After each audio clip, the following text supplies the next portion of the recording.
عائشہ رضی اللہ تعالیٰ عنہ حضور علیہ الصلوۃ والسلام کے بارے میں فرماتی ہیں کان النبی صلی اللہ علیہ وآلہ وسلم یذکر اللہ کل احیان، حضور ہر وقت اللہ کی یاد میں مشغول رہتے تھے، ہر وقت اللہ کو یاد کیا کرتے تھے۔ تو دائم الذکر وہ کیفیت ہے کہ بندہ ہر وقت اللہ کی یاد میں مصروف رہے۔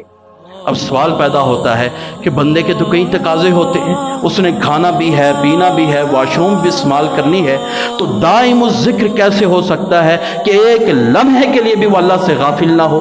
سوال پیدا ہوتا ہے۔ تو اس کا جواب یہ ہے کہ اس سے مراد دلی ذکر ہے، قلبی ذکر ہے کہ بندہ دل میں اللہ کو اس قدر یاد کرتا ہے کہ اللہ کی یاد اس کے دل کے اندر پختہ ہو جاتی ہے، بلانا بھی چاہے تو اللہ کو نہیں بلا سکتا۔ چنانچہ حضور علیہ الصلوۃ والسلام کے بارے میں آتا ہے جب آپ بیت الخلاء جاتے تھے، واش روم جاتے تھے، باہر نکلتے تھے، فرمایا کرتے تھے غفرانک۔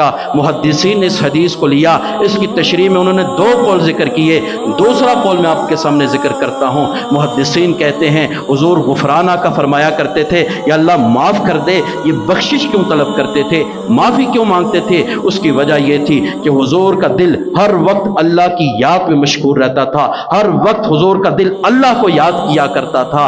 حضور علیہ الصلوۃ والسلام کھاتے پیتے اٹھتے بیٹھتے سوتے جاگتے اللہ کو یاد کرتے تھے، دل اللہ کی یاد میں لگا رہتا تھا۔